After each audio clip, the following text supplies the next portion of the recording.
So as I was saying, this is our third seminar, and we can say that probably it is the first one during which we will touch the first real topic among the list we did at the beginning. So today, as you know, our main topic is about sustainable tourism and heritage, and for this reason we are more than happy to have here Mrs. Florence Pizzorni. She's really a great, very important expert about heritage and how to work with the heritage and at international level. So she will present us very interesting topics, very interesting inputs. Then we will have Mr. Luigi Campanella. She's a professor on environmental and cultural heritage. And then we will close with Eleonora Masullo, with that you already know. I'm talking about our participants, our group, our project group, because she's from the Italian group of the project, and she did a very interesting project about these topics. So we asked her to present us the main features of this project, her feelings. She will present what she with other people they did during the project. I'm going to launch the presentation. Ho cominciato adesso. Can you see my screen? Yeah. Yes. Okay, so I'm going to launch the presentation. So Florence, it's on you.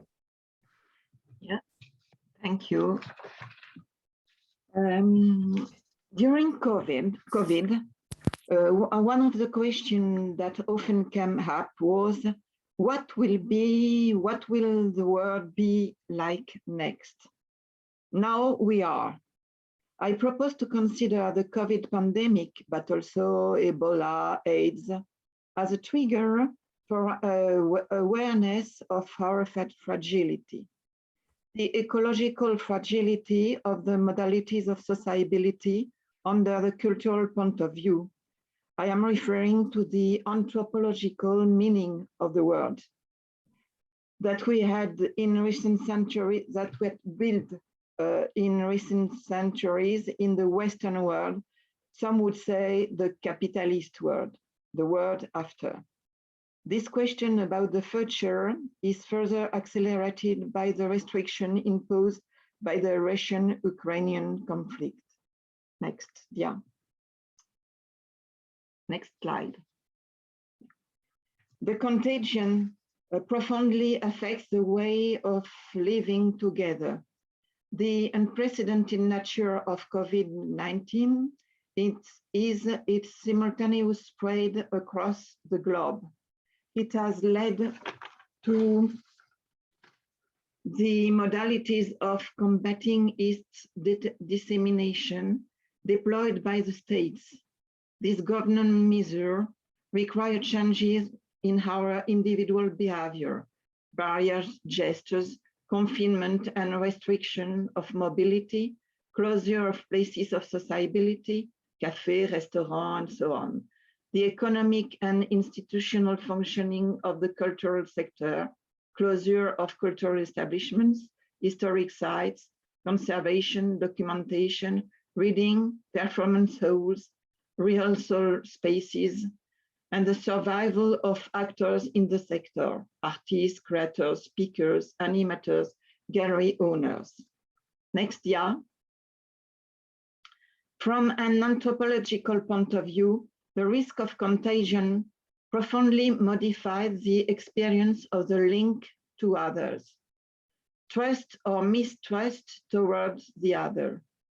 The obligation to wear a mask is a strong sign that both designate us as a possible propagator and isolates us from our neighbor. The prohibition of the gestures of sympathy, embraces, handshakes, commonly and daily reminds us that the other is a possible danger, a possible enemy. In the Mediterranean context, these gestures of sympathy were shared, but in the vast space of circulation and migration that it has become, individual reflexes of withdrawal induce rejection behaviors of groups from elsewhere and offer a fertile ground for wall builders, for the rejection of those who come from elsewhere, even if they are terribly vulnerable. Next, yeah. Next slide, yeah. And next, again. The prolonged total and partial confinement has impacted our relationship with the space we inhabit and the urban space, especially that of the street. Another, next. The relationship to time disrupted by teleworking has led to the emergence of a culture of disorder. In times of confinement reigns dispersion. Working at home means at the same time taking care of your young children, checking on relatives, doing household chores, not forgetting consulting the news sites in a frenetic and wary way. The only solution is to cultivate the disorder. It is an opportunity or never to bring time out of its ings, to interrupt the acceleration of capitalism, which makes us so many little white rabbits of Alice, running always late towards constantly redefined objectives. Time constrained in a domestic enclosed space is a fundamentally digressive time. It refuses a straight line, to cultivate the oblique, the detour, rather than to suffer it as a calamity. This is a possible way out. And indeed, everyone turns to culture as a source of comfort, well-being, and exchanges. Next year, the confinement has caused the multiplication of amateur practices, spontaneous expressions, feed from the complex of excellence suffered by crowds, reduced to the state of cultural consumers imposed by academic forms of the diffusion of shows in normal times. There is a frequent use of humor. This distanced posture in times of crisis is perhaps one of the lessons to be learned. Sketches, cartoons, comics are flooding the net, offering every day a smile in the climate of uncertainty about the future.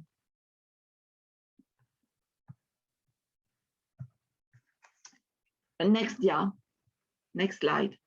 Worldwide, there has been a massive increase in the consumption of digital content, which has greatly benefited GAFAM and Hazenatus. While these tools have shown how necessary they are to maintain trade when circulation is hindered, the novelty of their use for access to culture, the sale of culture goods, or the pursuit of creative expressions and practice of living heritage is anarchic and without a net. It requires us to pay attention to the effects such as the need to protect and respect the rights of artists. Internet use clearly reflects inequalities. Access to digital technologies remains highly uneven. According to the Broadband Commission, 46% of the world's population doesn't have access to the internet. The population concerned, estimated at 3 billion people, 3.6 billion people, is concentrating mainly in developing countries. Next slide. The question of the vaccine has introduced a deep introspection on our relationship with the body. The refusal of injections has resulted in the expression of resistance to the injunction of power, resistance of a disturbing ambiguity, throwing into the street populations with intertwined demands, some qualified by their detractors as suicidal or even criminal, the anti-vax, others denouncing the liberticidal nature of government measure, the anti-pass. Next slide. We must adapt our body to high temperatures, global warming, and at the same time wear warm clothes to face the winter cold without heating due to the depletion of resource, natural or scarcity following wars. Next slide. Government measures in the context of democracies highlight the question of the limits of individual freedom versus collective freedoms, a delicate management that touches the threshold of acceptance of restriction on individual freedoms on the grounds of safeguarding society. Next slide.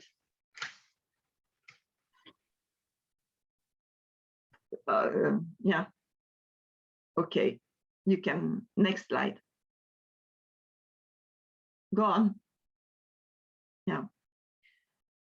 COVID restrictions have hit the world of culture hard. Cultural events cancelled.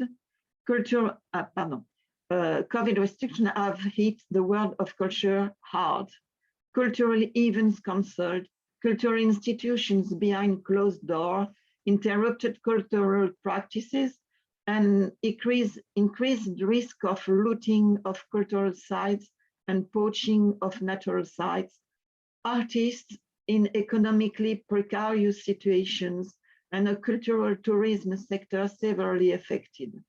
The impact of COVID-19 measures on the cultural sector is social, economic, and political. They affect fundamental rights. In most countries, cultural life has been hit hard, both socially and economically. The pandemic has revealed structural fragilities and inequalities, both within and between countries. At the heart of society is the heart of societies. It showed the inequalities affecting vulnerable groups, particularly women, indigenous peoples, migrants and refugees, and LGBT people in terms of access to culture. The precariousness of artists' work has also been clearly highlighted by the crisis. Many artists have appealed to the government for emergency assistance. In many countries, the majority of the cultural sector is part of the informal economy. Cultural professionals live in conditions of poverty or extreme poverty, which exposes them more acutely to the impact of the pandemic. For example, sustainable tourism. Next slide.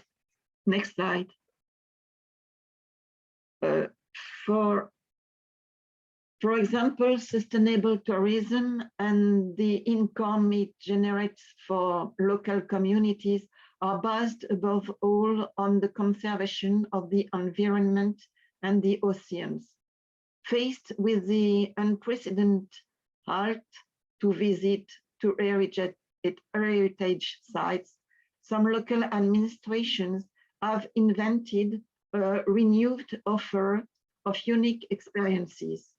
For instance, the underwater heritage itineraries of the Sicilia Archaeologica, which is a smartphone application proposed by the Department of Cultural Heritage of Italy, and the Heritage Malta, which is a virtual tour guided by curators of underwater wake sites. Slides, new slides to click on. Voilà.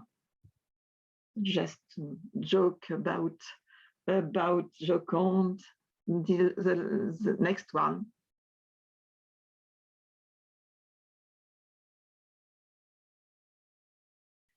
Next one. Another impact of the pandemic has been felt on supply chains.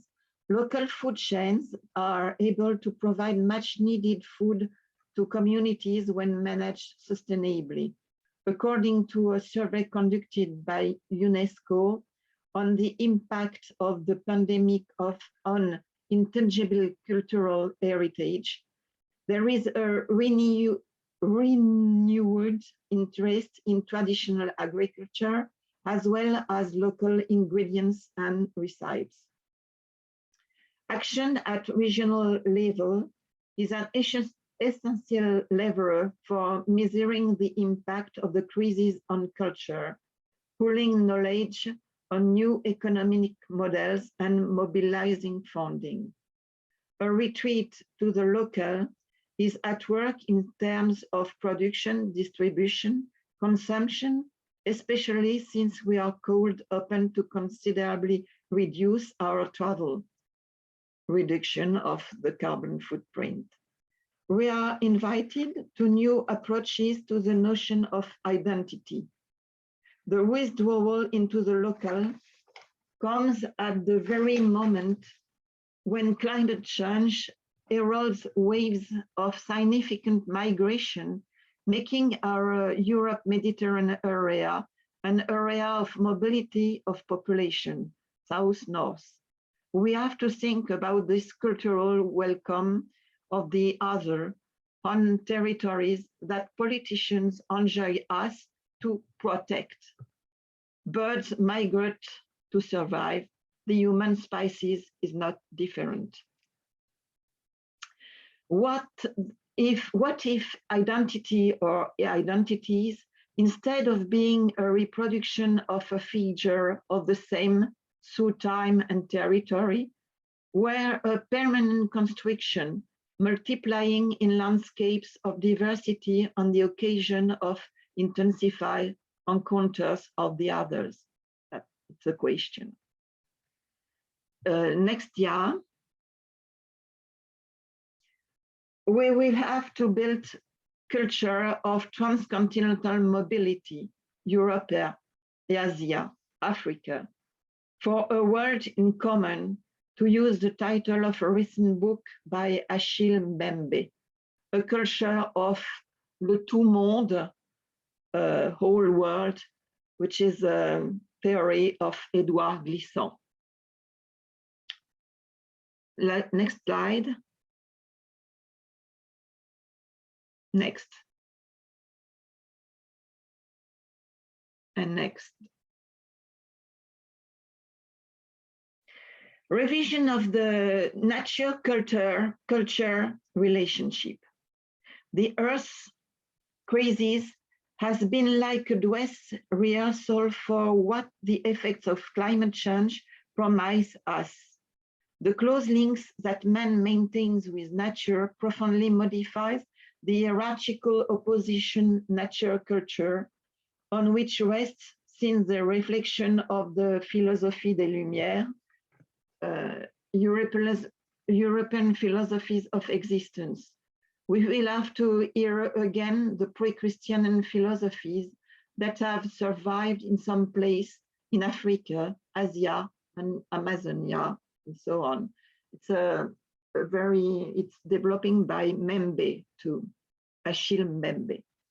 More than ever, the way in which the virus circulates throughout the globe and its mutation adaptation, as well as its possible transmission from animals to humans, which name is zoonose, highlight the need to revisit our concepts from the point of view of dynamics and movement, and to break down the artificially and hierarchically established boundary between men and other living and inert beings. Next, yeah. The safeguard, and next, yeah. The safeguarding of the human condition must give way to that of the Earth condition, which is developing by Sophie Gosselin, the Earth condition. Zoonoses raise awareness of the intimate connection between living species. Parasites, microbes, viruses laugh at borders and fall on humans in devastating plagues. As there are faults, new ones are created, AIDS, and as if they were not enough, man artificially puts himself in danger. Chernobyl cloud, nuclear conflicts, and so on. Each time, as if its story were stammering, its primary parade is withdrawal into oneself and the exclusion of those who are affected. Man deplete natural resources, water becomes scarce, while floods cause disasters, earthquakes, landslides.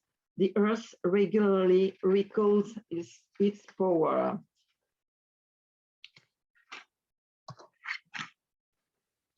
The earth condition opens the way to a reflection on the abolition of the boundaries between humans and other living beings. The disruption of natural elements leads to dysfunction of ecosystems that manage and being whole living things.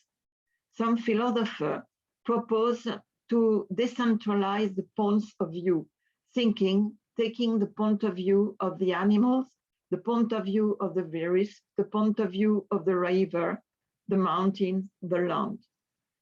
Be interested in philosophies that do not isolate the human being by placing him at the top of a hierarchy of care. Already in 1990, Michel Serres played at the urgency of a legal framework to protect the environment in his essay, The Natural Contract. We should find a lawyer for nature, he said. It is proposed to constitute animal elements, mountains, rivers into legal entities, civil personalities.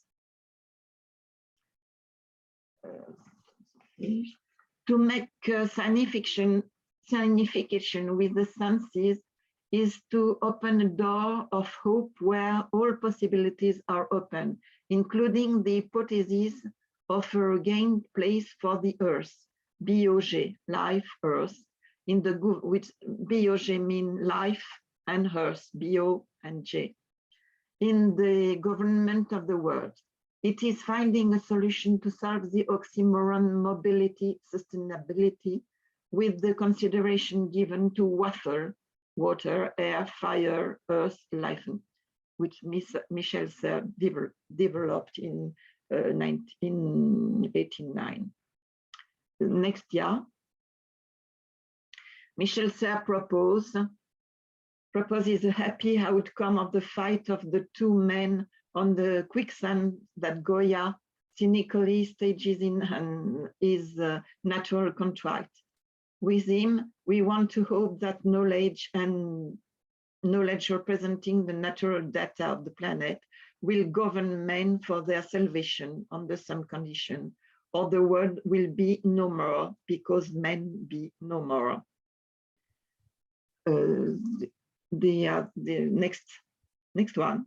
The passage through crises demonstrate that culture is an essential good.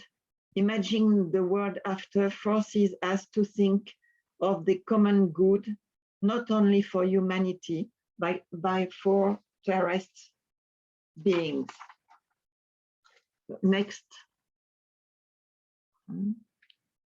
Let's make on. Well, it's just a joke to finish, and I want to finish the next one. Voilà.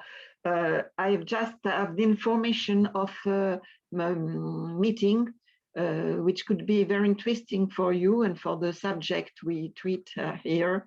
And I give you here the link for this Congress, which is in Sunday.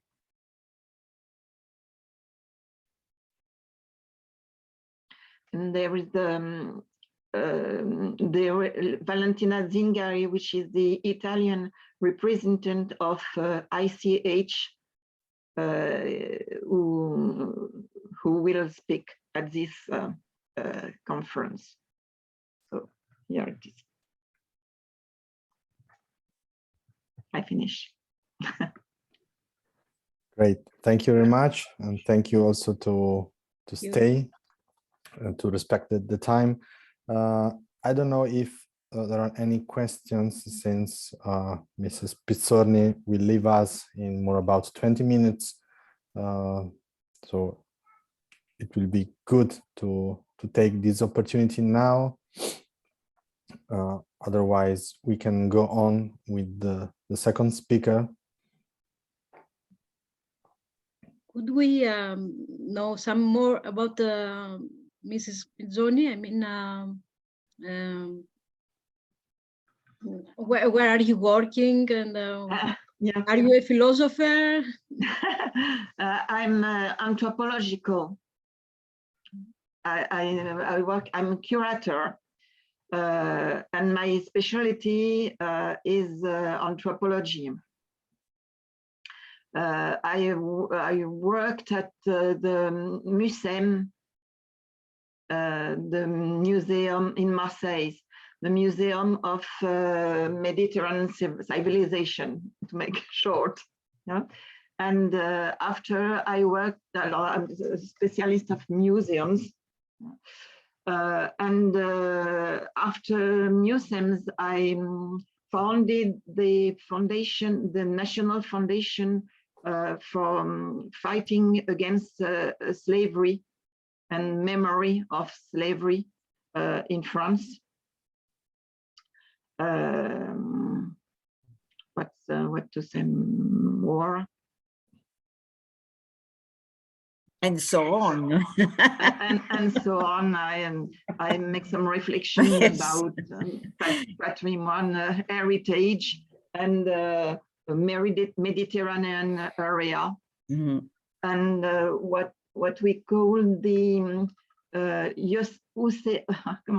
les humanités océanes. On dit en français, c'est un très joli mot, humanity, transoceanic humanity. Maybe you can say like that. How people in situation of mobility, of exile, rebuild cultures, especially in the situation of les Outre-mer françaises, dans les Antilles, Caribbean area.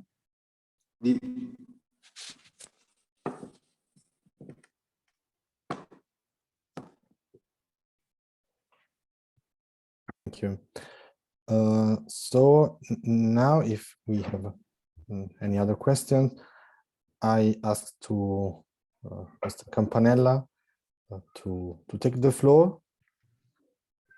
I don't know if you have a presentation or. Yes, I have. I can try to share it. So I am going to assign you the hosting, so you are free to share your screen now.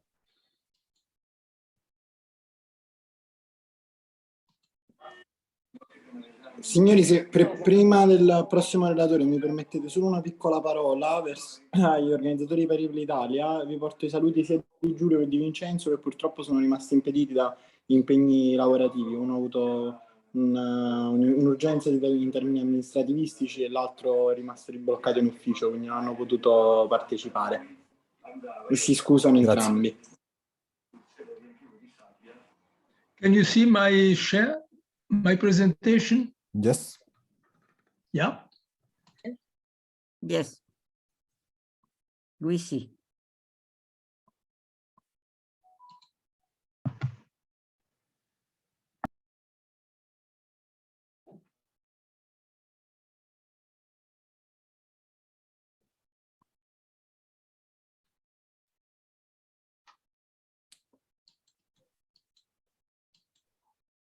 Just a moment.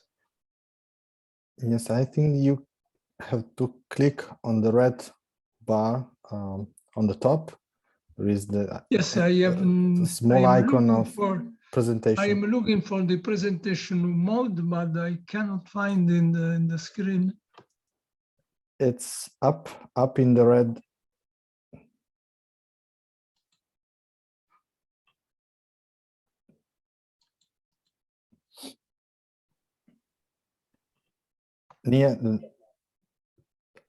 Di seguito a salvataggio automatico.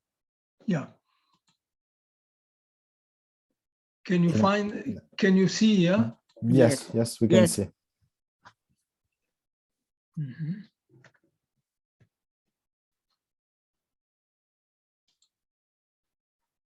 Can you see? Yes. Yes. Okay. So I want to start with the comment. First, just a recommendation. I recommend that the link for the Morocco event is mailed to us, because I have seen it on the screen, but I have not the time to copy this. So please let us know, because it's I think very interesting. Yes, I will do. Don't worry. So the first, just a comment before beginning to discuss. In a recent report of the European Union, it was discussed about what is the return in terms of national gross products of cultural heritage. And it was found that this return is about some points of the national gross product, but with differences among the different countries. And if we look just at this difference, we see that there is a data that is particularly interesting, because we have that, for example, Italy, with the double UNESCO cultural heritage sites than England, has got, in terms of points of national gross products, the half of England. So we have, as Italy, the double number of UNESCO sites, but we get half, about in comparison with England, that has got half of the number of the UNESCO sites. That means that Italy is able to obtain from cultural heritage 1/4 of England. Why this is very interesting? Because we must go to the reason of this. And the reason of this of different nature, but the most important are the days during which our sites are open, the sudden defiance, structural defiance of some sites, and the application of the informatic and electronic technologies to our sites.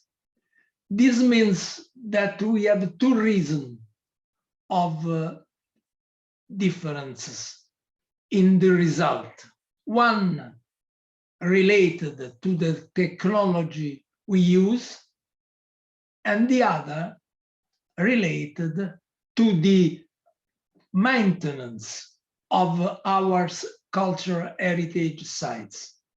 This is the reason why in Italy, in the last time, we speak about not restoration, not only restoration, but programmed maintenance of cultural heritage. That means not to work in condition of emergency, but in normal condition. That means to prevent damages. I wish to start from this because there is also a very important aspect related to the tourism. Because when a tourist comes to one cultural site, he or she comes to visit it.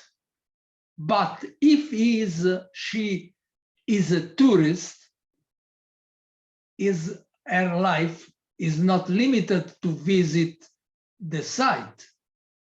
He must eat, he must sleep, he needs services, he needs aids, she means transportation ways, and so on. That means that the return is not only direct from cultural heritage, but also indirect, because it's related to the life. This particular aspect especially is valid when we speak of tourists, because if I go to see Colosseo, then I come back my home, I have no need of special assistance. But if to Colosseo goes a citizen from any countries in the world, after visiting Colosseo, she must eat, he must sleep, and so on.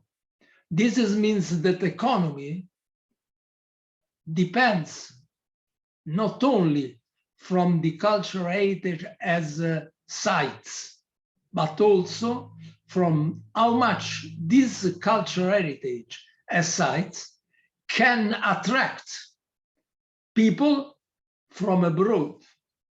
That is tourism.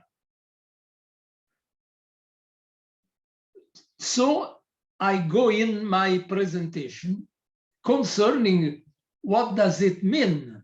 So to care that cultural heritage sites can work 365 days per year, about 12 hours per day, without any interruption, and then the continuous monitoring of the state. We have in our planet two resources, environment and cultural heritage. Both, according to what I have just said, contribute to economy. But the correlation between these two resources is double, because environment is just a cultural heritage. I don't know, I looked at but I couldn't find. In Italy, we have the Eco Museum. Eco Museum are museums built with only natural resource. That means particular trees, green, particularly recamated, and so on. So environment as a cultural heritage. This is the first. But we have also another impact between the two, because unfortunately, sometimes environment can be a risk for cultural heritage. We have many compounds diffused and dispersed in the environment that can cause danger and risk to cultural heritage. Degradation of materials of cultural heritage depends on two reasons. One is the corrosion, is what I said now. There are many compounds in the environment able to degrade and attack materials of cultural heritage. But there is another ways, not so often considered, but that is very important, that is aging. Because why is this so important? Because aging is not dependent on the environment. You can be also in the atmosphere pure, but your age increases with the time. So you have that aging is a product of the life, in the sense that as life goes on, we have aging. But to this aging, material correspond with some variations, sometimes differences of crystallization, sometimes differences of phases, sometimes a real modification of the distribution of the different material inside a matrix. But you have a possible damage without any chemical interaction, just inside the matrix. This is too difficult. Let's see. What happens, according to what I've said, that we are in a sort of balance between two positions.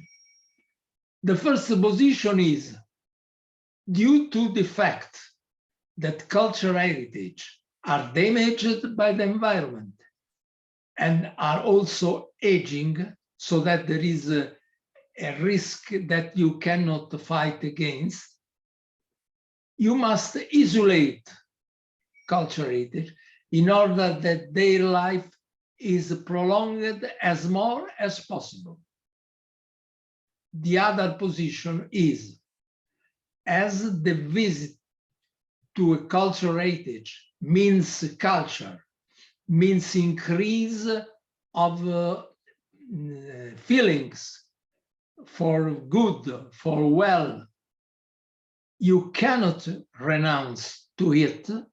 So you have to open at the most the visit of cultural heritage to people, and then to find the ways to protect them with restoration and maintenance as you want.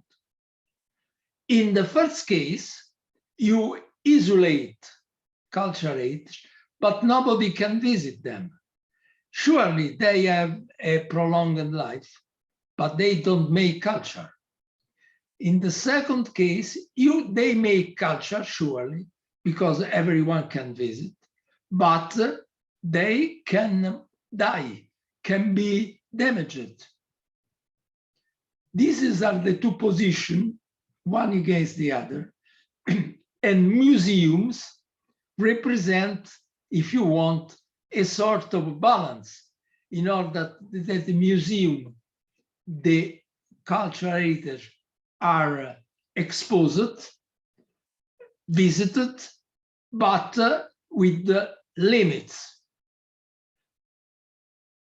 But in the case of open cultural heritage, Pompeii, for instance, La Valle dei Templi, for instance, this is not easy.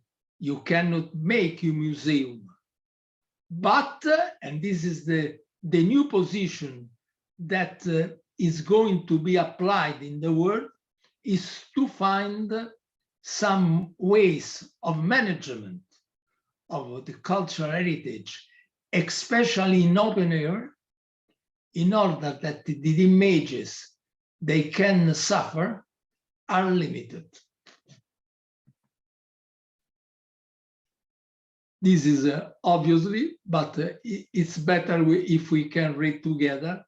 We cannot stop the time, but we can control environment to guarantee our future generation to enjoy our cultural heritage patrimony. This is one of the principles of what we call sustainability. When we speak about sustainability of the economy of cultural heritage, means exactly this.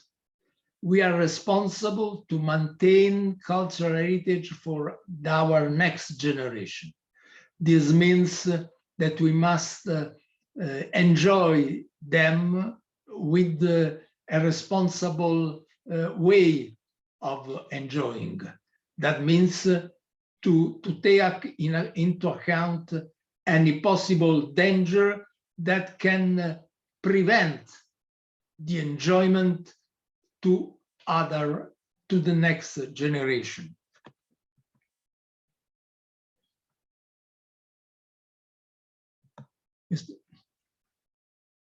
This we have said, okay. And we arrive to the museum that are an instrument of tourism very applied. As you know, Galleria degli Uffizi in Florence or il Colosseo in Rome are frequented by millions of persons during the year. So they are attractive for tourism. So very important to manage museum and to organize a typology of museum that is adapted to the kind of heritage you have. We have two different typology of museum. The traditional, that means that can be integral museum, as for example the City of Science of Paris.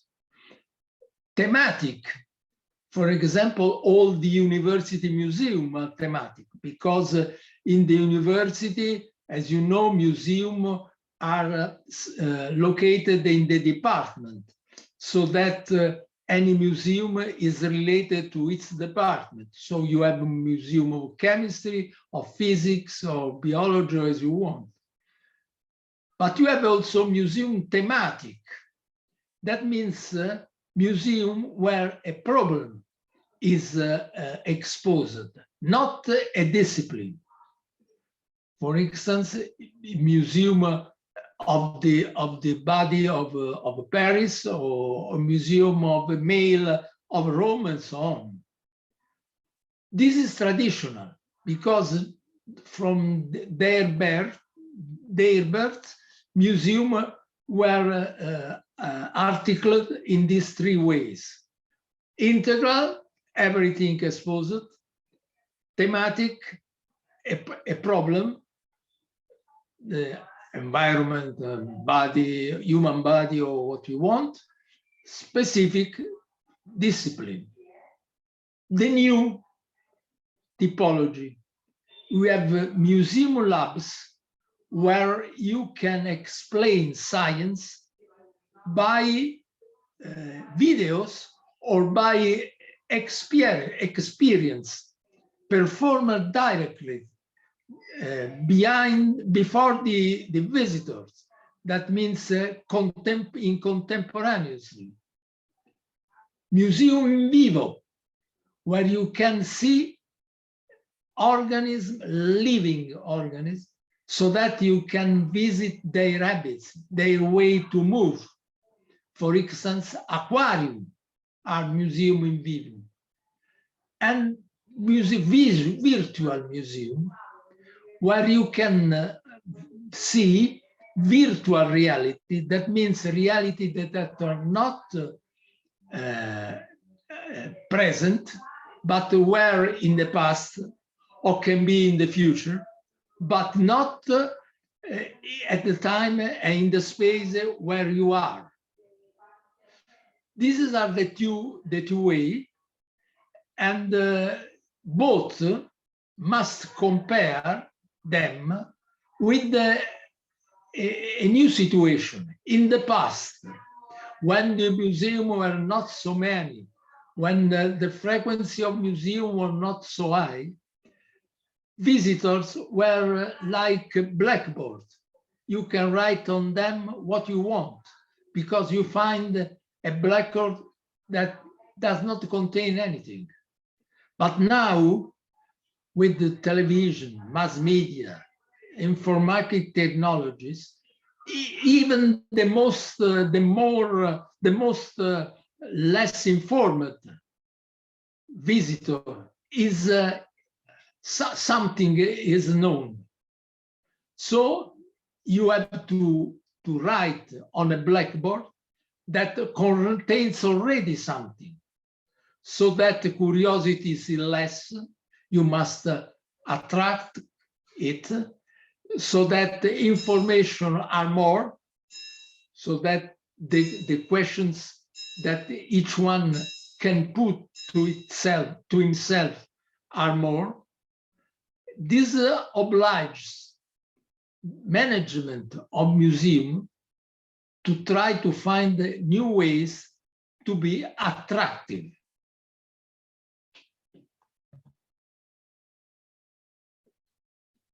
Now this is the first part. That means the instrument by which we can attract tourism. Now we see which are the danger that we must fight in order that the defiance about which I spoke before don't occur. I said before that the environment is itself a cultural heritage, but I said also that it can be a danger, can be a risk, can be a degrading acting agent in comparison to cultural heritage. Because the environment, I said, contains many compounds, dangers.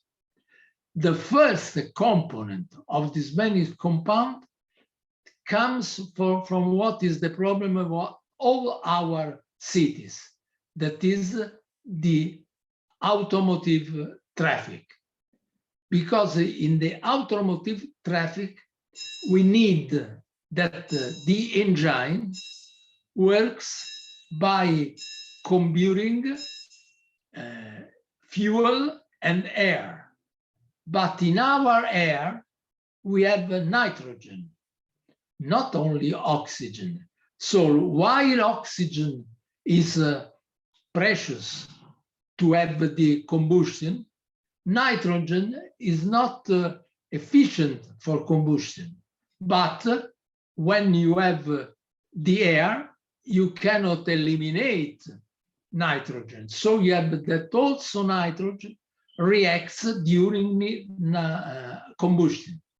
This means that you produce gas that are not essential for the engine, but that can be danger for the cultural heritage.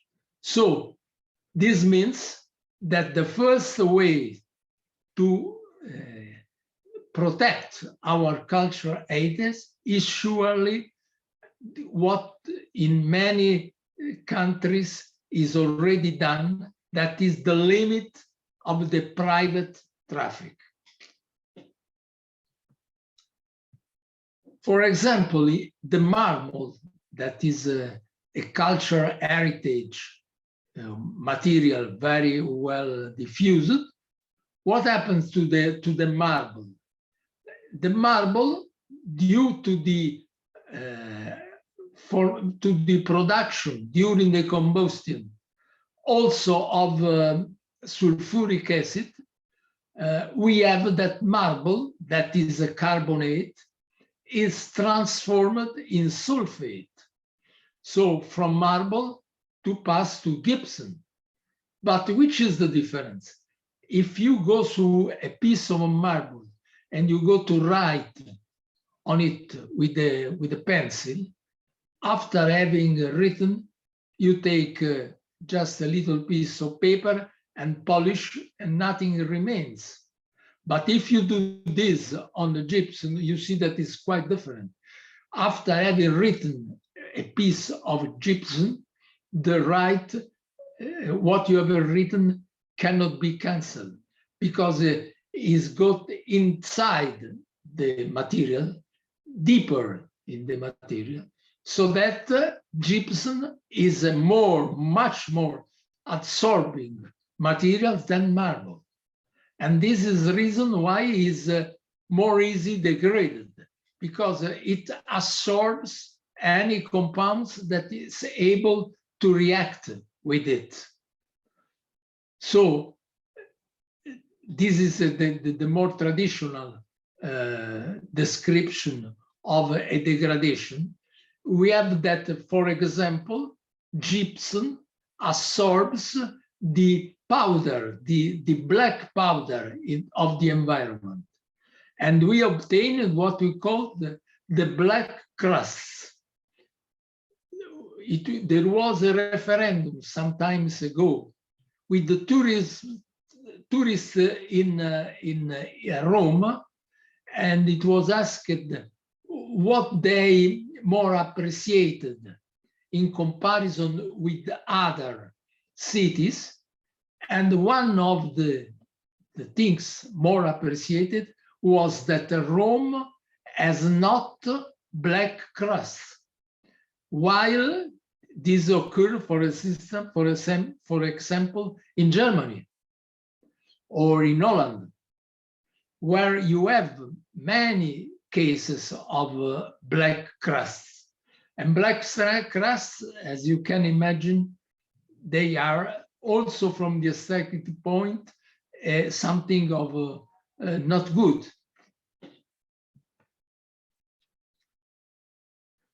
There is an analogous problem. I don't know if in all the countries of Europe there is the same problem we have in Italy. That is the problem of the graffiti. We have now street art exhibition. That means that the graffiti are considered as official art. There are exhibitions of street art that is made only by graffiti. But somewhere, and sometimes, you have graffiti where they are not accepted or not so good. Sometimes just bad design without any interest. In this case, you have to cancel. There is the same problem of the black crusts. They become a danger to the aesthetic aspect, and they put the problem of the removal, as the case of the black crusts. Here I have some images of it. These are, as you can see, some things are good, but look at in the down part of the slide, surely not a good graffiti, a well graffiti, but in up you can find something of also well done and of some interest.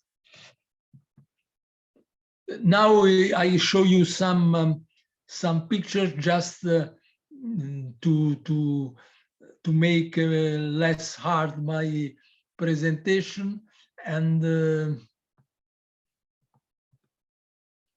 this is what happens during a restoration. Look at the at the picture, and I can show you during the time of a restoration. This is the final, was the look, just a moment, I can show you. Look here, look here.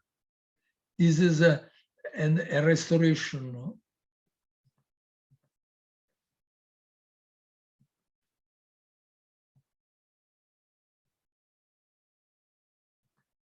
They are of different materials. I have no time to speak about all the materials. I took the marble because it's the most common, surely in Rome, surely in Italy, but maybe in many other countries.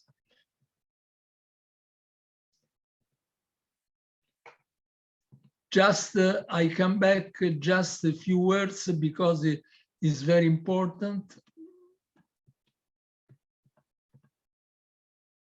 About cellulosic materials. Why is so important? Because cellulosic materials means old books, ancient book.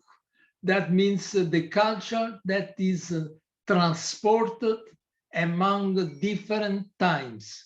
And this is is the essence of a culture, because culture must increase. That means you never must to start from zero. You have to start from what was obtained in the past and build on, not to start anytime from the beginning. But this means to transport. We have hoped for a long time that informatic and electronic technologies could guarantee us the transport and the transfer of a culture. As you know, it was demonstrated that is not so, because also informatic and electronics ways have a life and short and not so long time, so that the paper returned to be very important. And so ancient books are actually considered very, very precious, and they are considered as possible to be restored materials and possible to be stored with the most attention in respect of the past. What happens to ancient book? The main component, which is cellulose, because it's the component of paper. But cellulose is a polymer, and the polymer can be considered as a chain. Which is the most danger of the chains? That they can be fragmented in less long pieces. And exactly to happen to cellulose. Cellulose is attacked from the environmental pollutants, and the chains is fragmented.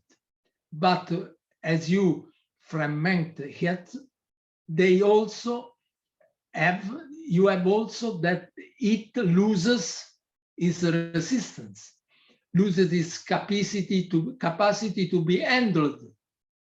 So you have to give strength to corroded cellulose. And this is the great field of restoration of paper. And this is the reason why paper now, in most cases, are not free to air, but are protected. And during some exhibition there were recently in Rome, many tourists declared their sorrow, they displeased because these books cannot be handled. That means you have to look just at the 2 pages that you can see, but you cannot see other pages.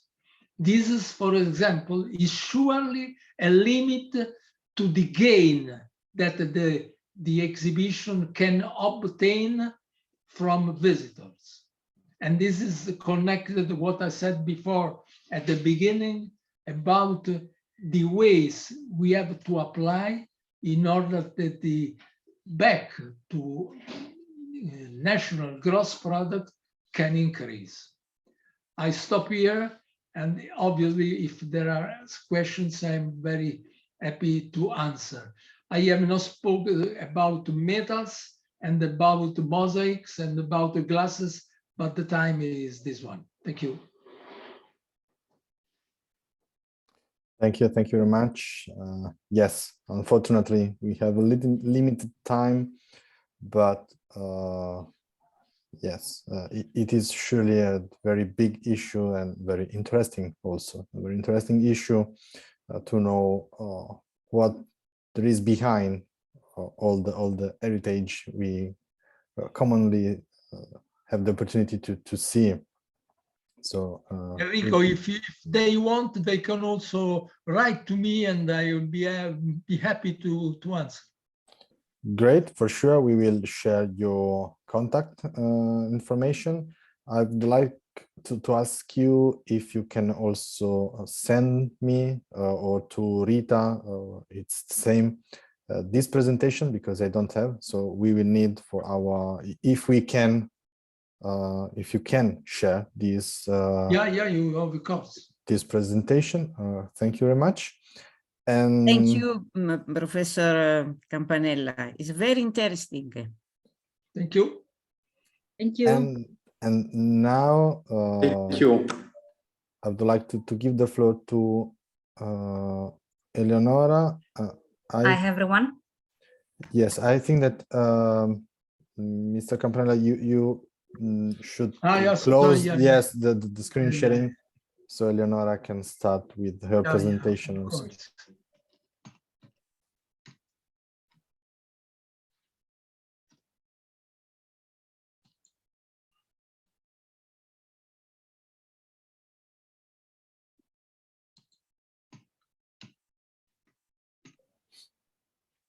Sorry.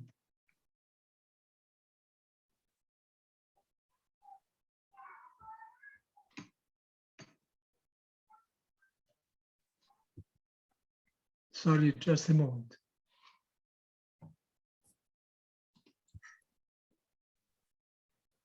It should be on the. Okay.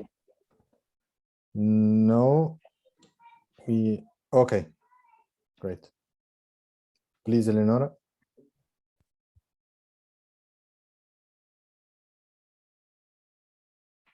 Open the microphone. I needed Okay. the permission, the authorization. Yes, yes, you're right. You're right.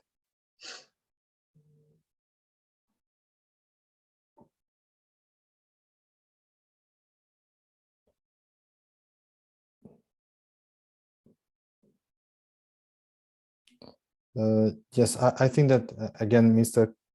Professor Campanella should reassign me the coordination of the meeting, because I gave it before in order to allow the screen sharing.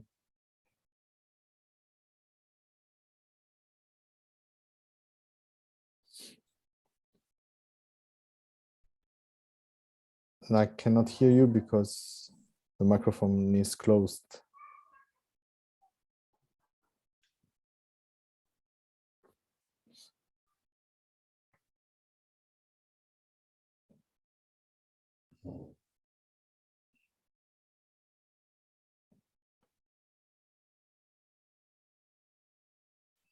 Anyway, Eleonora, I have your presentation. So Yes. if you don't, no problem. Okay.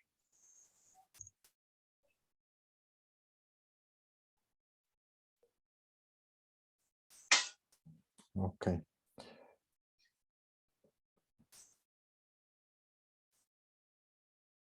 No, but again, I cannot because I have no permission. Yes, you need also the authorization from Professor Campanella.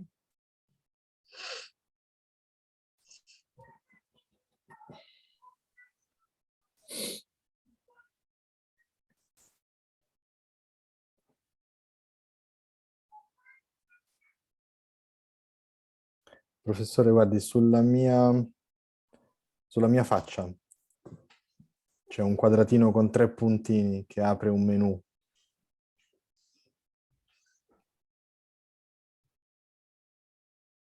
E nel menu trova per assegnare di nuovo il coordinamento.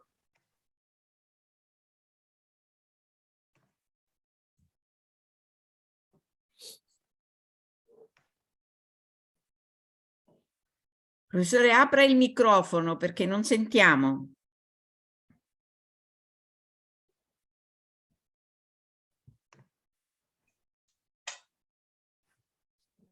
Non ci sente più.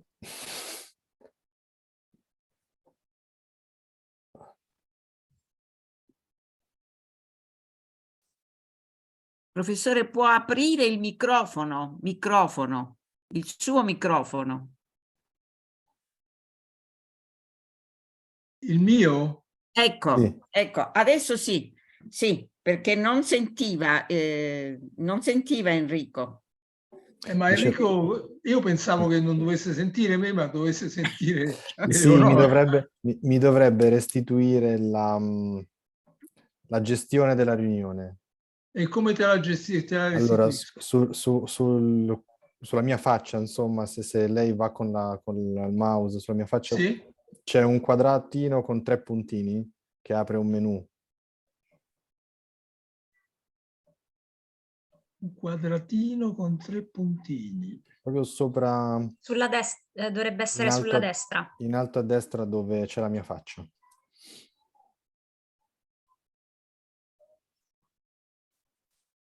No, questo non c'è.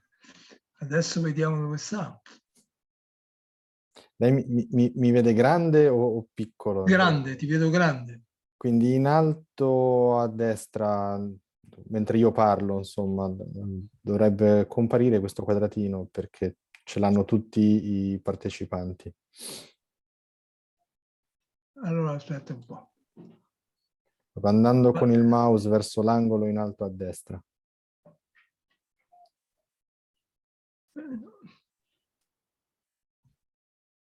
No, aspetta. Altro, vediamo, sottotitoli, no.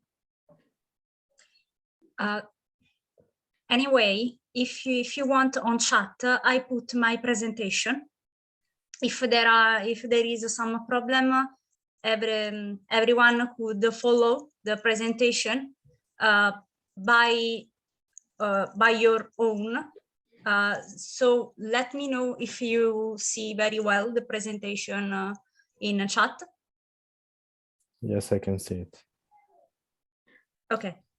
Enrico, non riesco a trovare, non lo trovo. If there are some problems, I say next slide, and everyone follow me the presentation if you want. Yes, it's a good solution. Okay. Hi everyone. And I am Eleonora from Italian team. I studied management of cultural heritage, and this evening I would present my personal experience with a project called the Cycle Project. And in a moment we talk about the idea of a sustainable economy and responsible tourism, and how these two topics are connected to cultural heritage, tangible, material, and immaterial heritage. So, firstly,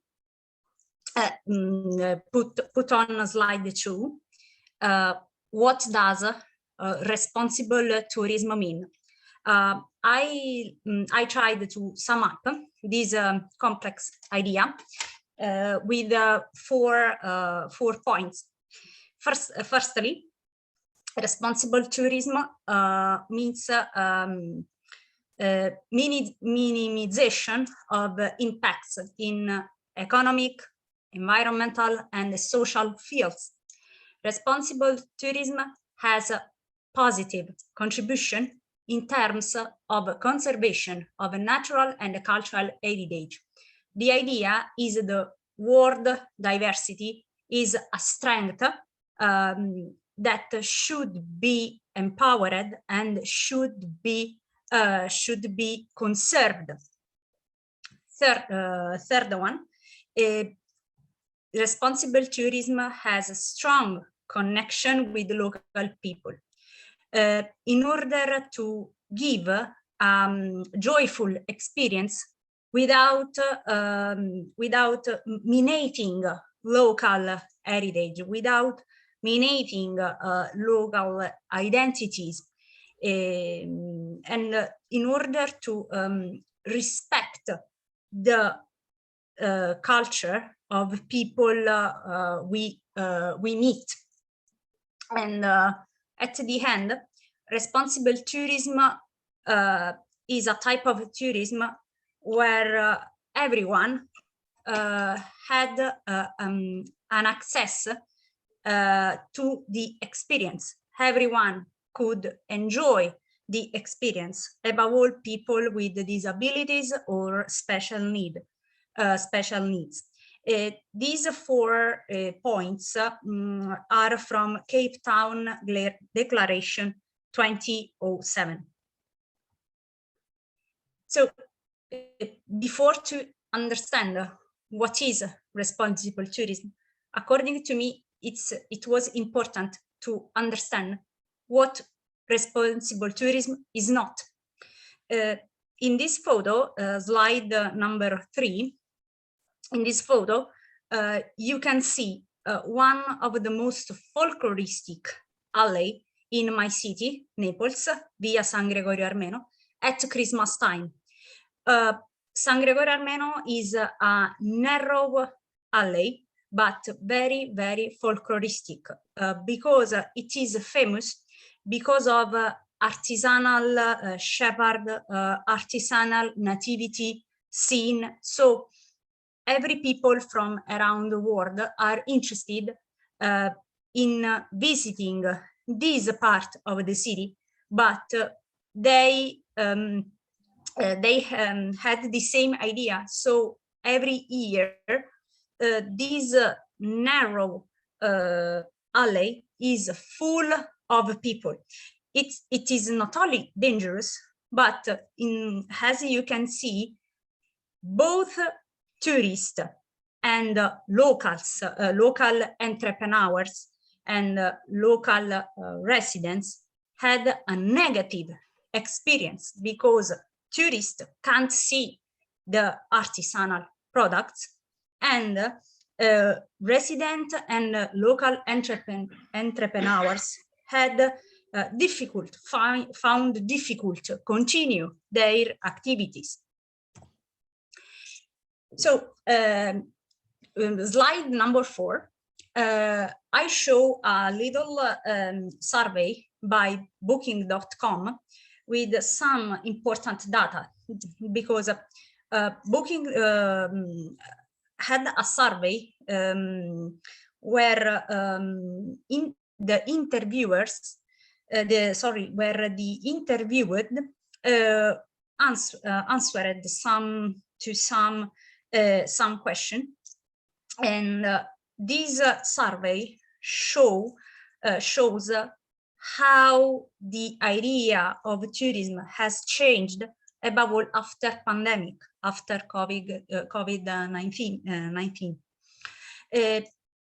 Look, 83% of global travelers think sustainable travel is fundamental, is absolutely important. 49% think there aren't enough sustainable travel options available at the moment. And 53% admitted they want to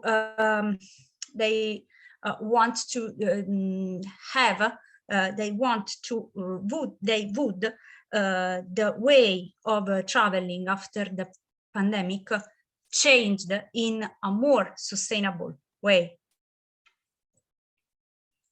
Before the art of the project, this is an important aspect of sustainable economy. Circular economy is a particular type of economy model where based on the circularity of material and circularity of resources. What I mean?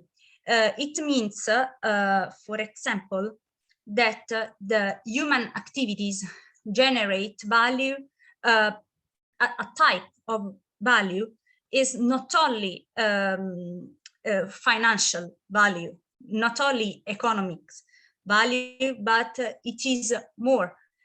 For example, it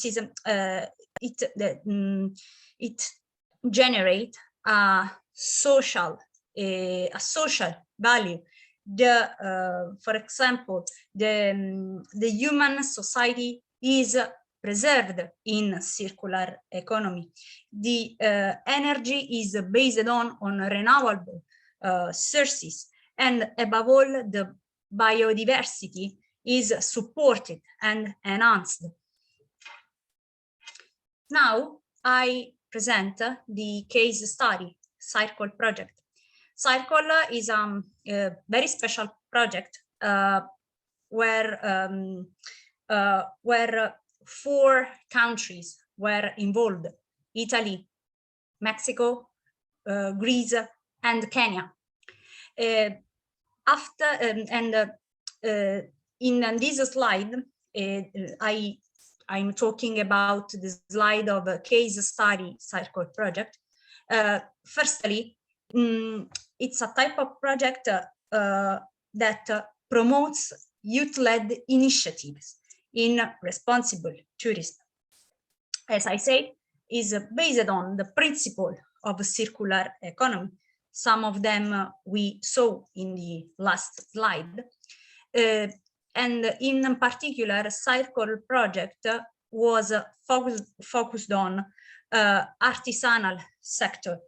The idea was to demonstrate how the artisanal sector could be an important sector, could be a sector that effectively could generate a economy, generate a financial value, but not only financial value, and it could be an important sector for the communities we have met during the project. In particular, the project involved not communities already strong, but vulnerable community, as the community of Kisumu. You can see in this photo, where there were a strong community of young people, very valuable young people, very able in the artisanal sector. The objective was the valorization of a community asset through the participation of young people. We divided our project in several in different phases. The phase we say zero phase because there were 6 webinars where we studied circular economy, sustainable economy, what artisanal sector is, etc. And after we start the heart of the project. The phase 1 was in Kenya, close to the community of Kisumu, and it was a very special community, full of young artisan and young entrepreneur, it was a very vulnerable community, because the level of poverty, the level of poverty was absolutely high. So we are talking about a community based on agriculture, but as I said, it is also a community full of young people, and the artisan sector, the handicraft sector could be a strong opportunity for these young people to start an activity, an economy activity, because there were many young, very able in the creation, very able in creating straw baskets. You can see in this photo. Can you give me a little feedback? Do you see? Yes. Okay. These beautiful straw baskets and other typical artisanal manufacturing. For example, a special bracelet, special beaded jewels with fishing wire, for example, with fishing line, or clay manufacture, and so on.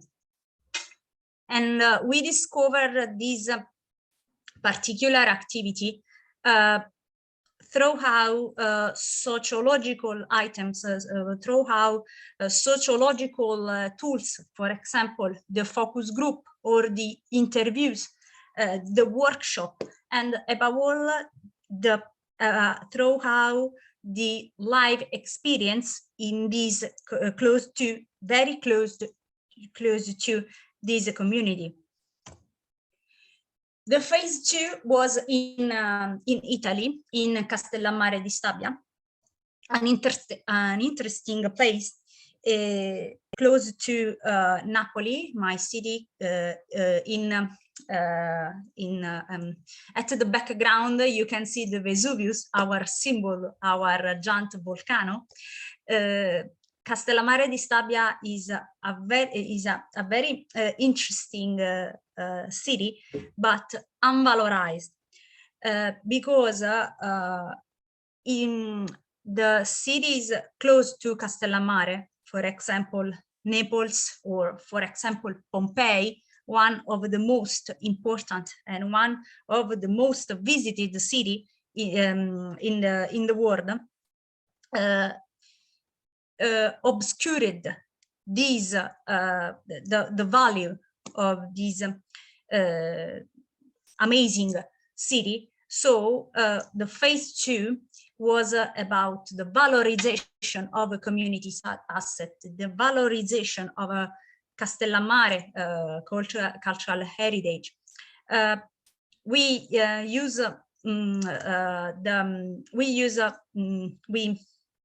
lived very close to local entrepreneur, for example, local guides or local tour operators, who accompany us to discover the area. In this way, we have discovered the amazing Roman villas, Villa Arianna and Villa San Marco, which are very interesting because the frescoes are absolutely preserved and are absolutely visible. We visit the pasta factory Ducato d'Amalfi because on the hand, we wanted to valorize the material heritage, but on the other hand, we want to valorize the immaterial heritage. And according to the main object of this project, the handicraft sector, visiting Ducato d'Amalfi pasta factory with the manager Federica Caso, we discover how the handmade pasta is made in Gragnano. Gragnano won a prize, and Gragnano is a small town near this area, near Castellammare, is very which is very famous because of the pasta, and Gragnano obtained certification of quality. Pasta di Gragnano, pasta from Gragnano is IGP, and pasta from Gragnano is DOP. These are two types of certification that certificate the quality, the high standard of quality of the pasta in Italy, for Italian.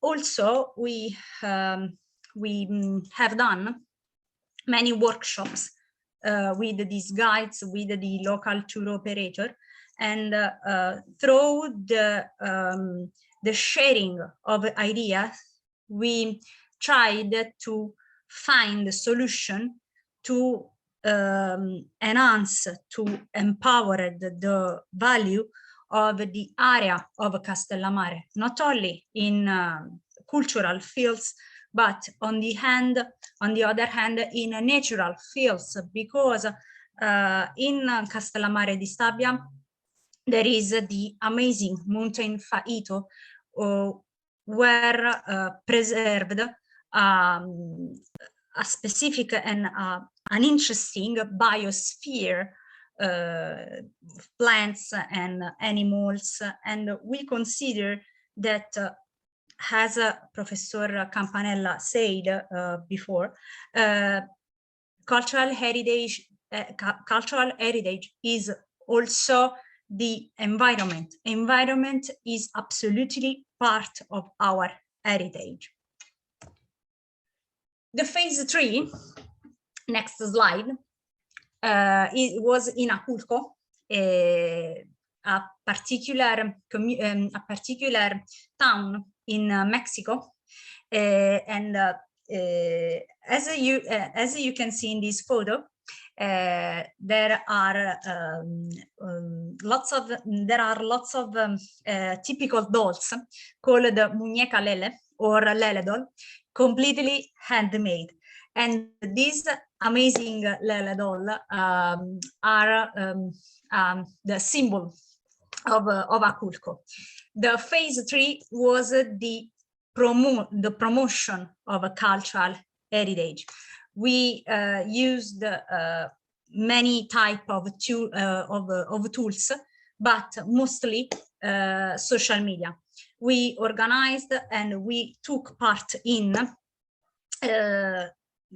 workshop where we learn how to use social media to promote the local heritage, the cultural heritage. Facebook, Instagram, TikTok. We used lots of reels to talk about our activities and to share our experience.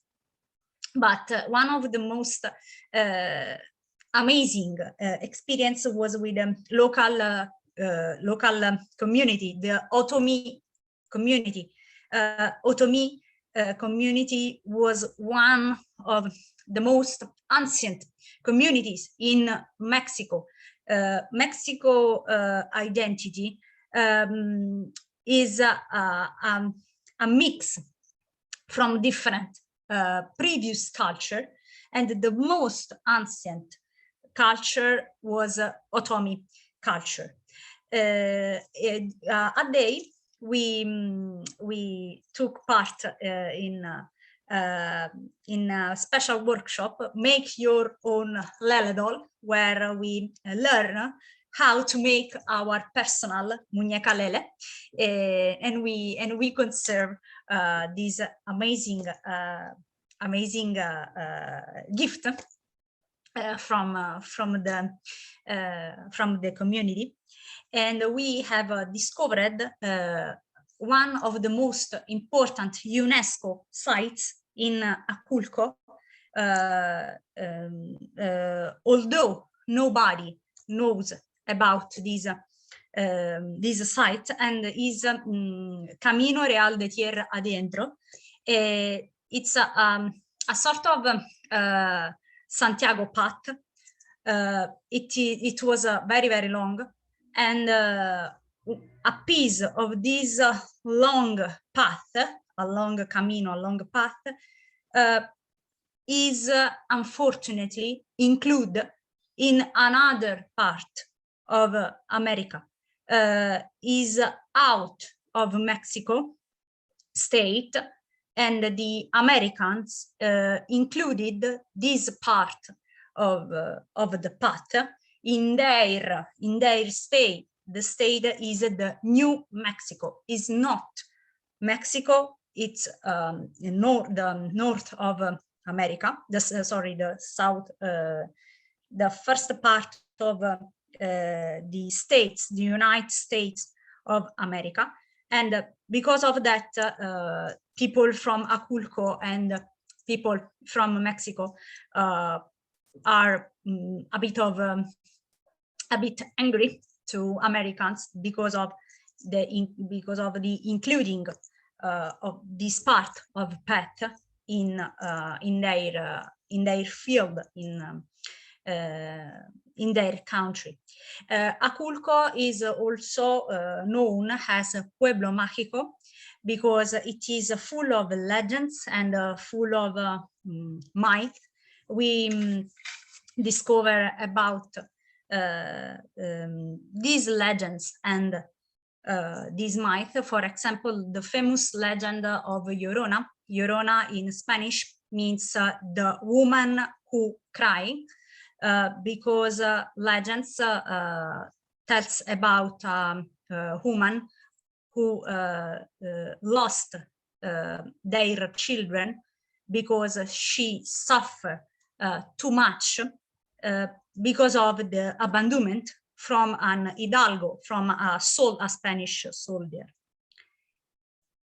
So I would conclude my slideshow with this question. I thought could be useful to start a discussion, or just to understand, just to think about the idea of sustainability and the idea of responsible tourism. And the question are, firstly, how can we make people more sensitive to responsible tourism? The second, how can we approach to more sustainable tourism in metropolis or big city? Because as I said, the case of a cycle project was about vulnerable communities, vulnerable cities. Third, can our cities more sustainable in terms of environmental care? And the last one, are our cities careful to people with special needs, people on wheelchair, or people with crutches, people with mental disabilities, Down syndrome, autism, or physical physical disabilities, has blindness, deafness, etc. I hope the slideshow enjoy you. Thank you for attention. I hope the presentation was clear, and if there are any question, I'm here. Thank you. Thank you, Eleonora. Thank you, Eleonora. Even if Eleonora, thank you. Even if your presentation probably goes a little bit longer than they expected, I have not interrupted you because it was very interesting, even because it is a real testimony about what you have done. It is very well focused on our project, and you as the other members are part of this project, so it was important to allow you to explain, to have all the necessary time to present us your experience. And since we are going to close, I would like to ask you, do you have now, and also thanks to the presentations we had today, do you have now a better idea, a more clear idea about the project we yes. are organizing? Yes, Yeah. it can be interesting to share also with the others, because Yes. probably someone else can be Yes. interested in the same or on the same topic. Yes. Well, I would try to organize sort of a short video, a kind of little documentaries, but it's a big word, documentary. Technically, in my view, in my idea, I would organize a video, a short video, which is a mix, a sort of a kind of a puzzle of little videos that show my idea of sustainable tourism in Campania. For example, I would record some special places I have here in Campania. For example, Amalfi Coast, Sorrento Coast, Campi Flegrei, Phlegrean Fields, another interesting natural area in the cultural area here in Campania. And this video, this documentary, show how our city could be more sustainable, or if some communities, some local communities have already adopted an idea of responsible tourism in terms of cultural heritage, in terms of the structure for hosting, etc.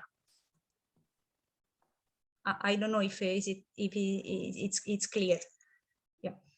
Yes, it's quite clear for me also, because we have discussed about it previously. It is only a draft. It is only an idea. Yes, but Okay.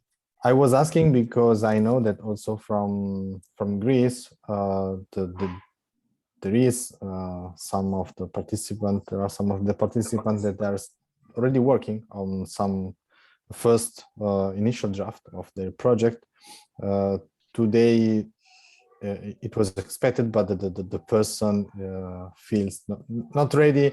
It was the product was really a first draft. So, but it's time now to start thinking about what you want to produce, what you want to, what kind of tools, what kind of format you want to do to your small little project. And it's time also to check if between the different participants it can be the possibility to work together, to share some part of your project, some part of your work.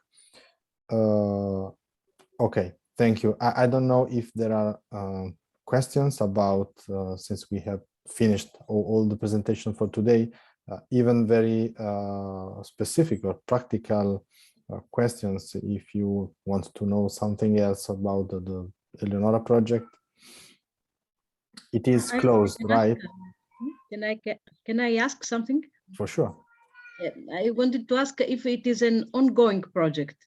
it's not finished, if I understood well. For me, I suppose I'm okay. The project is finished because it started in January. We last January with a webinar, and finished in October, at the beginning of October, with the last meeting. But Cycle project is a prototype, so it's a we mean we want to continue the project, and we want to organize a kind of upgrade to make this project really practical. So it's finished for a phase, because the idea of project, and in December our responsible gave the result to European Commission, but we expect to continue the upgrade of the project the next year, or the next year.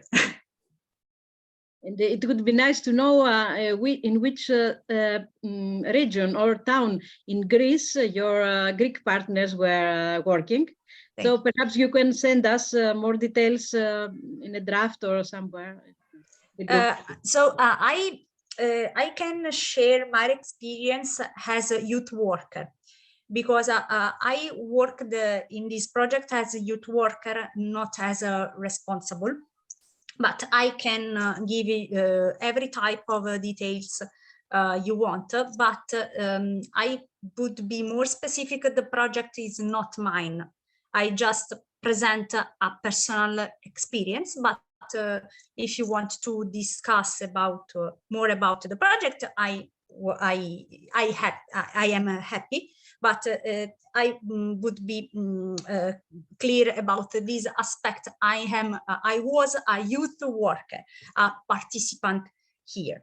And last thing, for everyone want, I can post this presentation in a Facebook group, because I know it's a bit late to start a discussion, so sorry. I'm very talkative, as you can understand.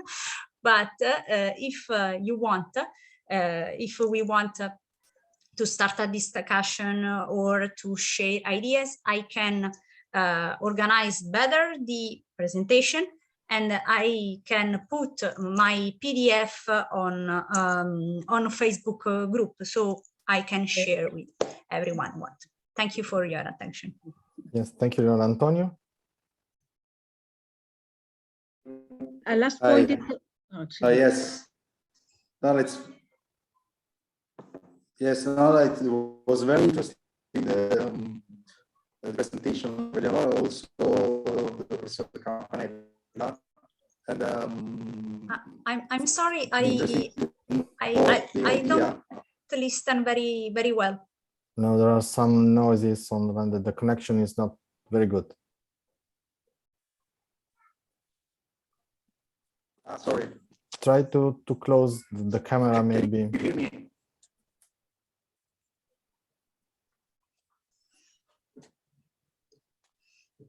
Can you hear me now? Try a little bit more, but try. Or if I can just. Yes. Okay, it's okay now. Okay.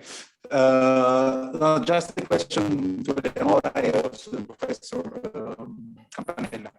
How the ideas about to preserve the historical center, the open air historical centers here in Italy, in the world. So because it's a very urgent matter. So it's a question of limit the visitors, limit, I don't know.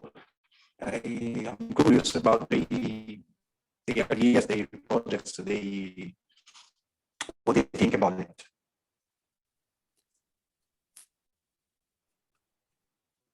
No, we lost.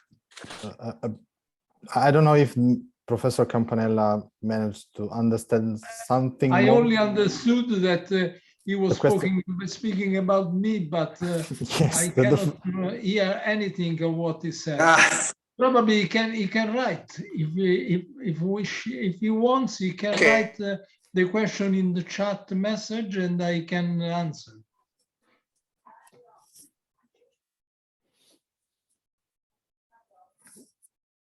Enrico, can I intervene? yes, yes. While Yolanda. waiting, we could have a look at this small video. It's a 2 minutes video of a Greek participant. Yes, okay. I Do could, you have the video? So you yes, need. I can share my screen. I give you the permission, but please then give it back to me. Okay, but you'll explain me if I do not understand well. Okay.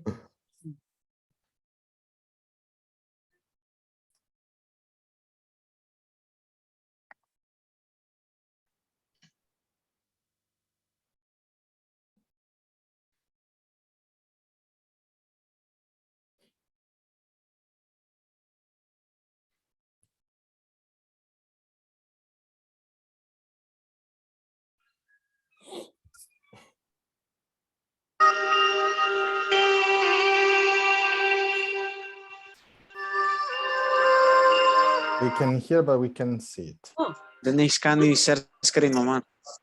δεν έκανα.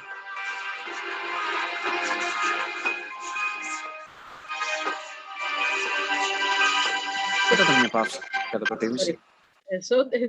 Τι είπες ότι πρέπει να κάνω? Πρέπει να το κάνεις share screen κάπως. Τι τρόπο? Από κάτω έχει μια επιλογή που είναι share screen. Πού κάτω, Βασίλη, σε ποιο? Δεν το βλέπω. Κάτσε. Κάτω που έχει ένα πράσινο Ακριβώς βελάκι. κάτω, στο κέντρο. Sorry. Ναι. I'm very sorry.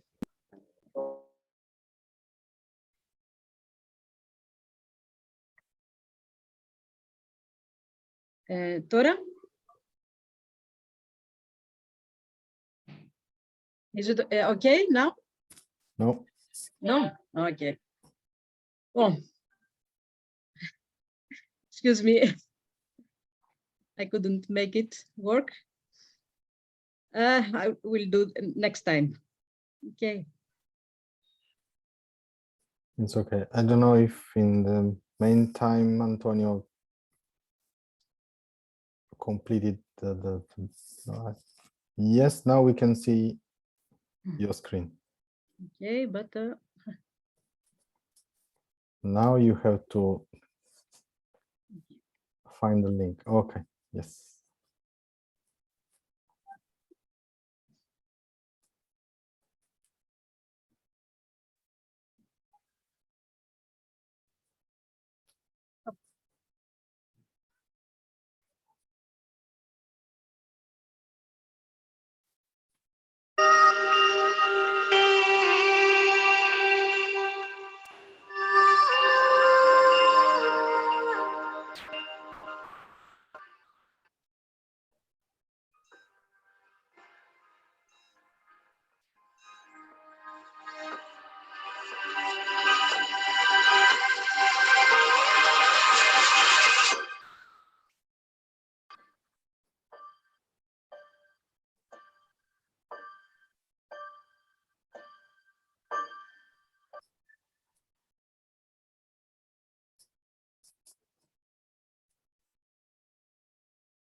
Okay, it's nice. nice. It's a first attempt.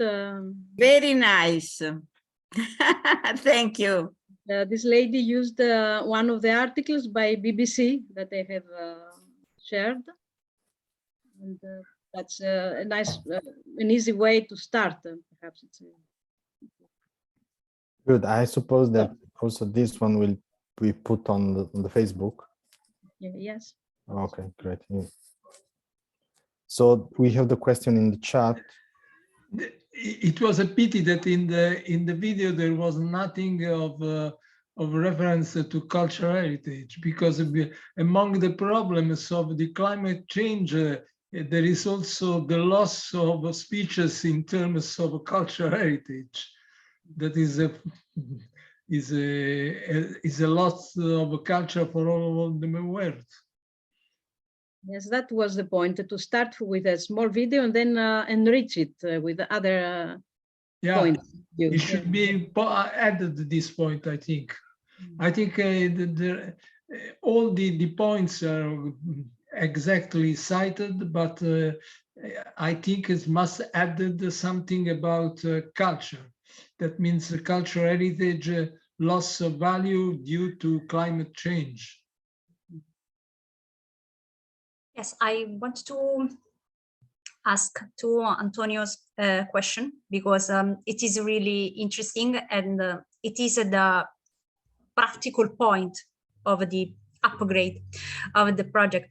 The problem of in a specific area of Naples is very big, and it shouldn't be underestimated. It's a whole problem, because we want to avoid to follow the Venice example. Venezia want to impose a tax, a sort of a ticket to enter to city. We want to avoid this solution, because not we, but I think it is not the solution, put on a ticket, because the city is not a museum. So it's important to regular the access and to promote the type of alternative tourism.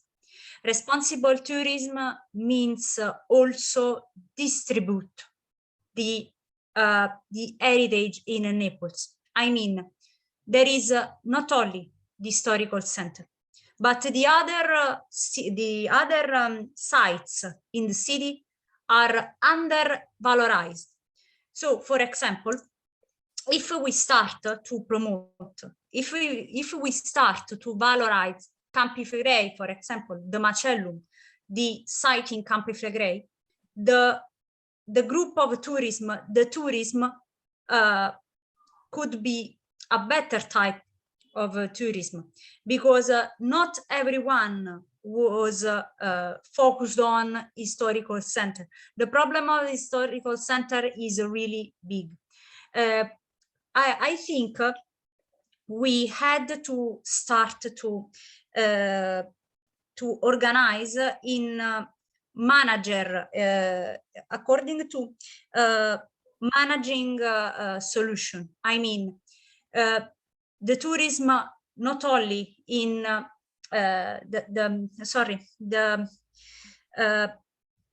the offers for tourists shouldn't be only at Christmas time, only in August, only in springtime, but we had to take in account the possibility to make big offers to tourists also in February, also in March, also in April, etc. Some type of attraction are very specific. For example, the artisanal shepherd. Obviously, the artisanal shepherd and the artisanal nativity scene attract more at Christmas time, I know. But the solution could be organize a network, could be enhance a network with local tour operator, with local guide. Ask, please, promote our cultural heritage, not only at Christmas time, not only in August, but 365 days per year. I don't know if it's a good answer to Antonio. I hope, but thank you for the question, because it's a big question. It's really dramatic question for us. Just a comment to the question by Antonio. I think that is completely different indoor from outdoor. About indoor, I think we can accept that there is a limited number of visitors at the same time present, because the change of the air, and even if you can use some modern technologies in order to try to have clean air inside, really you cannot have really.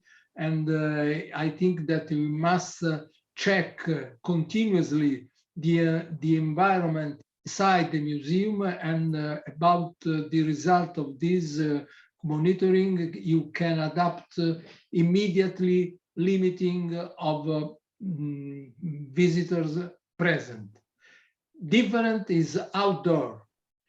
Outdoor is really not easy to let understand to people that there is a limited number.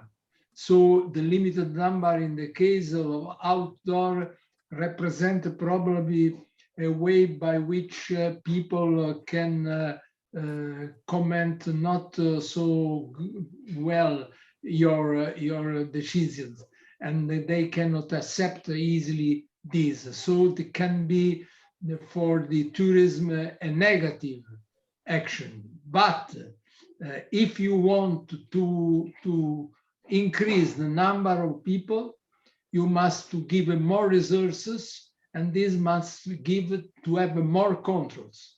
That means less people, less controls, more people, more controls, because more people means more danger, because each one of us takes with himself or with herself viruses, bacteria, and chemical compounds that are diffused in the environment around. So inside a cultural heritage site, the presence of many people together can be a real danger. But you can admit this if you check that there is no danger, as no risk. So this means to have resources and monitoring system and station inside the cultural heritage sites. Great, thank you. Thank you very much for your comment. And I think that it is very interesting also for some of our participants, which I remember are studying in this field about chemical engineering. So it is a good link, and it is exactly the scope of this project. So managing and trying to introduce some green dialogues also in fields that can appear very, very different, or very, very far, with the very big distance to this kind of topics. So, well, I think that we have to go, even because I see that people have other kind of commitments, and even because we have to take into consideration the difference in time we have with Greece. So thank you everyone. Of course, if you want, we can continue by email exchanging, and I asked to Yolanda to stop the recording because you still own the meeting coordination. Thank you very much. Thank you. It's quite simple. Yes, I'll do this. Thank you, everyone. I have to leave you. Thank you, everyone. See you Thank next you. time. Thank you. Bye-bye. Bye-bye. Bye-bye. Bye. Thank Thanks, you. Enrico. Very good. Thanks. Thank you.